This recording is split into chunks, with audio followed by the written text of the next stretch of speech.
Okay, Assalamualaikum dan salam sejahtera. Okey, hari ni kita nak buat satu PC gaming yang agak mewah lah bagi aku. Harga dia mencecah dekat-dekat RM10,000 daripada apa yang owner cerita kat kita lah. Okey, jadi ni PC gaming tu. Kalau ni kita dah buka dia punya cooler. Ni cooler dah. Yang cooler pakai ayak punya ni, ayak nak pusing ni. Okey, jadi proses dia kita cuba nak ganti cooler baru sebab cooler lama dah rosak, jadi PC jadi overheat. Dia punya bacaan dalam 90 Celsius, darjah Celsius tak silap. Dalam 90, 80 ke 90, jadi panas lah. Kalau komputer anda mengalami 80 ke 90 Celsius, memang ada masalah lah dengan cooler ataupun thermopist tak ada ke.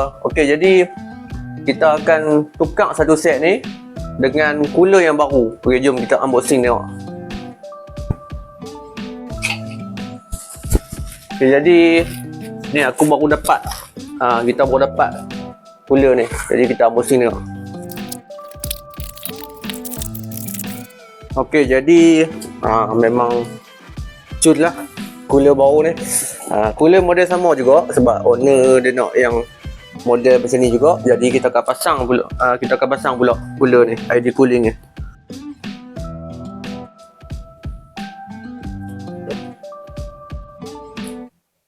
Okay, jadi jom kita tengok pemasangan cooler baru ni.